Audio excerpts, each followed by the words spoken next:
Hi subs, it's, well, you've probably seen from the title of this that this is a sad announcement. And it's a sad announcement about something to do with Nanny Di.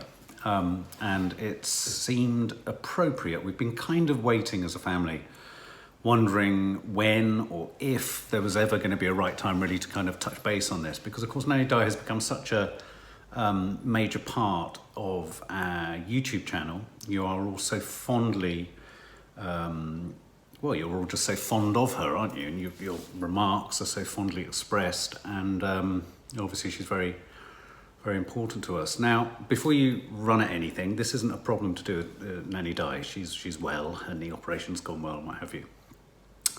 But there's been a sort of shadow over her and the family as a whole, really, mainly to do with a friend, well, her best friend, Nanny Di's best friend and ex-partner, who sadly 2 weeks ago committed suicide. And we felt, and I discussed this with Nanny Di, that we didn't know whether at the time we should talk about this, and it just felt not right, and it felt so bizarre and shocking and raw and surprising that we didn't feel it was right. But at the same time, Nanny Di really wanted to talk and just be normal on vlogs and stuff like that, because it sort of helped her to sort of not forget, but just to muscle on, just to bruise on. I kind of understand that. And then it just struck us that it's World Mental Health Day today, and the emphasis is on suicide prevention. There's the hashtag yellow, hello yellow, is it, I think? But the emphasis being on suicide prevention. As many of you probably know, so there's been mutterings. There's been sort of, if you were to really interrogate our vlogs and look back over some of the content recently, I have mentioned that there's been a sort of shadow, and that it's kind of made us rethink about mental health, or it's sort of thrown a focus over mental health again. And my mum's friend and partner has been in both mine and hers life since I was 18, 19. Izzy, my oldest, has very fond memories of her. The funeral is coming in the next 5-6 days, and I kind of wanted to draw your guys' attention to the fact that, for that reason, Nanny Di may well be taking something of a lower profile. But the most important thing is, it sounds really trite, and it sounds really sort of, I hate platitudes. But if anything can be made of something so tragic, so sad, and so awful, this is yet another tragic loss that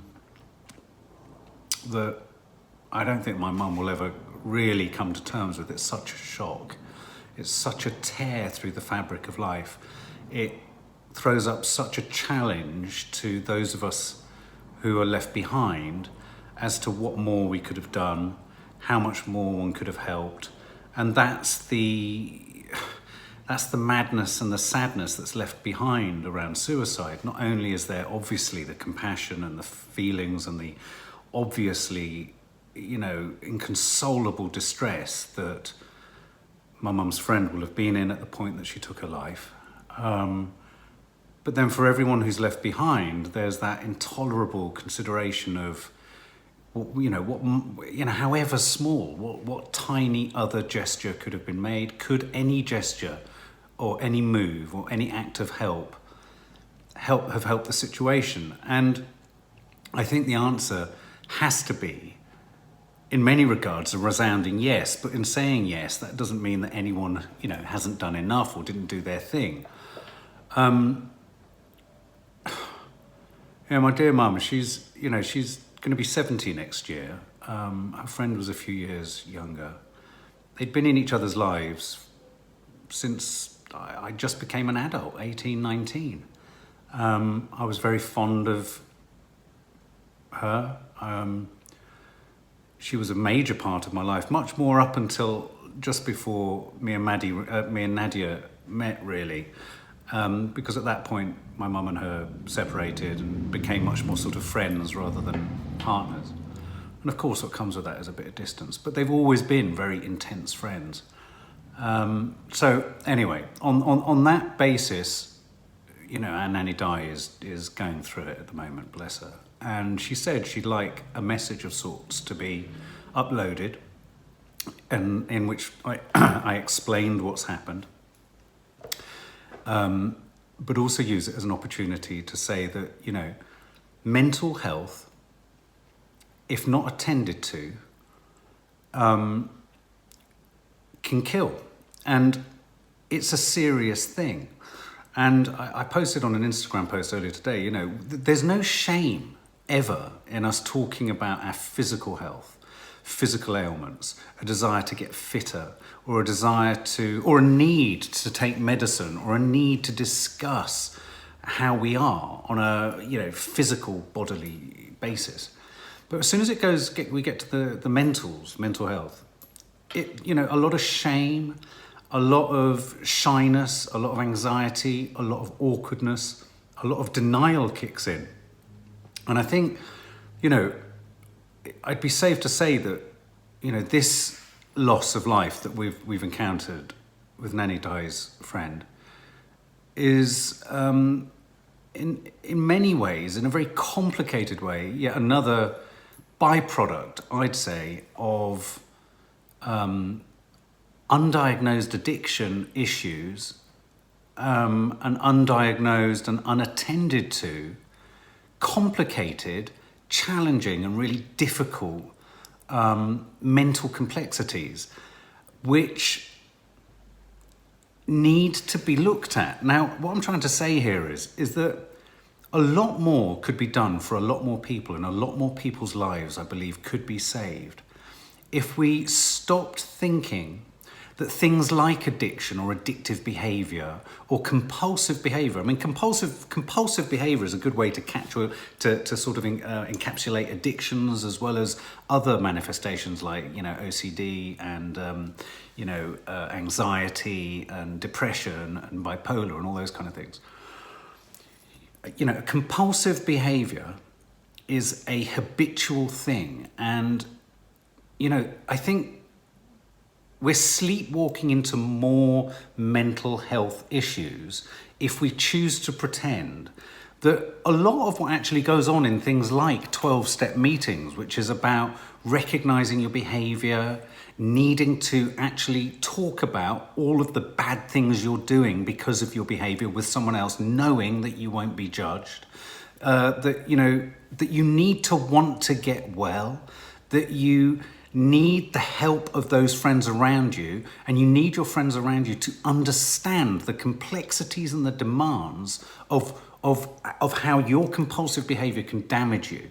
I think too many people, certainly, and that's not only, but certainly a lot of people will dismiss things as, oh no, that's just emotional hogwash, that's kind of, it's psychobabble, or it's a bit touchy-feely, and what do you mean you mustn't ever have a drink if your problem is something else? And all of these things are interrelated.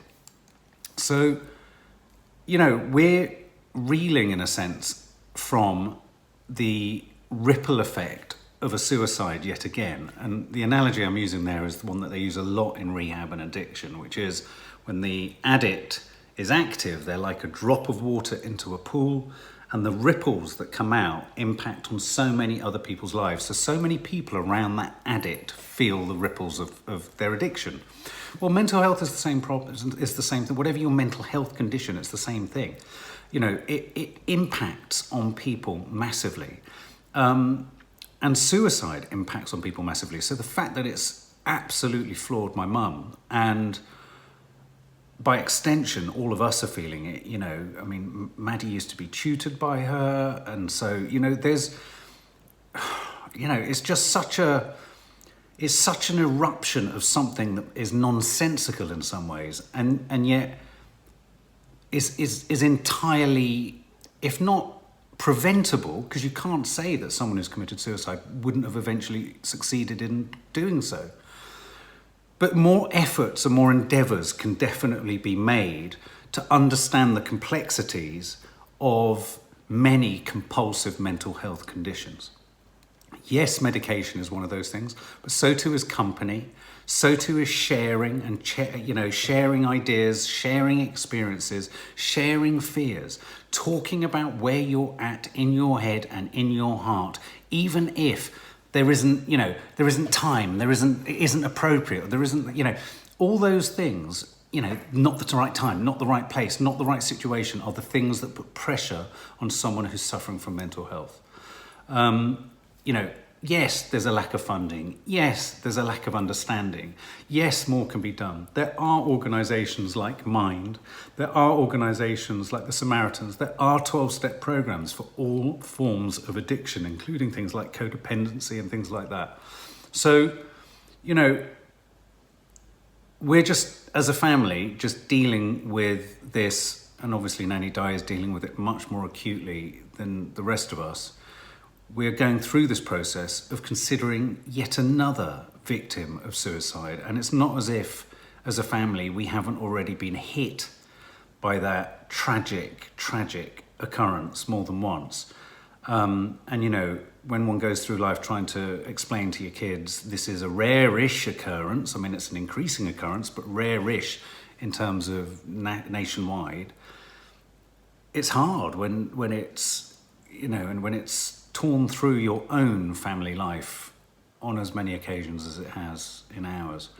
And so today, on this day, World Mental Health Day, we're trying to prevent suicide. Reach out. If you're feeling suicidal, if you're feeling, some people feel embarrassed about feeling suicidal. Some people feel like, I'm being a bit of a con saying that. If you're feeling so bleak and so down, reach out to any number of support groups, charities, 12-step programs. They all have helplines. They're all willing to talk. And sometimes it might not even be the right helpline necessarily for your specific condition or, likely condition, but everyone will listen because they know that if you've reached out to them, they know that you're in a place of need. And there's no shame. There's no shame in asking for help. There's no shame in saying you are struggling. There's no shame in admitting you don't know what to do. And there's really, really no shame in reaching out for help and asking someone for help. Now, if you haven't got a family, if you haven't got as many people around you, then these 12-step programs are a real help, but so too are the Samaritans, so too is Mind, and there are many other mental health charities out there. Pick up the phone, go online, you can get their numbers. Now, that doesn't answer everything for everyone, but if societally we can take all of the heat and taboo-ness out of the idea that, oh God, he's a bit of a lightweight, oh, he's a bit of a pussy, oh, that, and these are the phrases that come up on our vlogs, yeah, I'm a bit of a pussy sometimes because you know what? I get a bit fucking scared of shit. I get a bit worried about things. I am at times a brave father, a brave man, a man of the world out there just getting on with it. Other times I'm dealing with anxiety that's kind of come from a place at a very young age. So, don't stand in judgment of anyone. Try and remember, there's a great equalizer here. There's a great equalizer. Everyone at some point is shy or afraid or embarrassed, even the most bolshiest of person. And they're often bolshy because they're making up for that element of themselves that perhaps lacking in confidence. I do believe that there is a sensitive soul in everyone, somewhere. Okay, some people we can all probably think of, where the hell is it? But it's in there, So compassion. Have compassion for yourself, have compassion for others. Throw comments under here. If you wanna reach out, I'll reach back tonight. It's World Mental Health Day. Just share and I'll share back. It's hard. Life, I think, sometimes we can get ourselves in a double bind where we think to ourselves, let's say we're in the West, and it's easy to look at what we've got in the West and go, we haven't got half the problems that most of the world has got. We haven't, you're absolutely right. It's called first world problems. It's called middle class dilemmas, isn't it? And I am a big believer in you've probably heard me say about the Islington wanker thing, but Although I'm joking about that lightheartedly, everyone, regardless of their circumstances and their background and their upbringing, everyone is entitled to say or feel like they need help in a mental health capacity. That's why I'm such a huge fan of Prince Harry, just because he's the whatever heir to the throne, just because he's got X amount of money. You can be the loneliest person in the busiest room with the most people surrounding you. You can be the least happy person when you have every status symbol that is a status symbol of happiness. You know, happiness, satisfaction, mental stability doesn't come from exterior forces. It can only come from some interior solution. And you know, I just feel passionate about that. But anyway, all I'm trying to say is that's the purpose of me coming onto these films and sharing these. I just wanted to also share that I don't want our dear, dear, dear Nanny Di's friend and who was her lover for so many years, and I don't want her passing away in the tragic fashion that she did to go in vain. You know, let's use it as another reason to stop, think, talk, and when we pass people in the street, when we walk out of shops, when we let a door drop in someone else's face, just turn around and check that moment, check that person behind you coming out the door, and just think, hang on a minute, they might be having an awful day today. Let's just be a bit kinder in every micro detail, and in that kindness, more people will feel like they can reach out, and less people will feel stigmatized if they can't keep up with the cut and thrust and flow of everything being all right and okay. Such a pressure to be okay and all right and okay and everything and manage. I'm cool. You know, I used to run so many projects and programs and everything, and I could do it, but it was destroying me. It was destroying me from the inside. So I've had to manage my life in a different way. You know, there are ways and means of making things work for you. And we all need to be tolerant of that, and we all need to be accepting of that. So anyway, sorry I get impassioned. All my love's going out to my mum. She sends all the love to all you guys. And as I say, vlogging will continue this weekend. The funeral is next weekend. There will be a lower profile, certainly for Nanny Di. And on the day of the funeral, which is Friday the 18th, I believe. Yeah, Friday the 18th. We're probably going to have a day of absolutely no content, just as a mark of respect. Okay.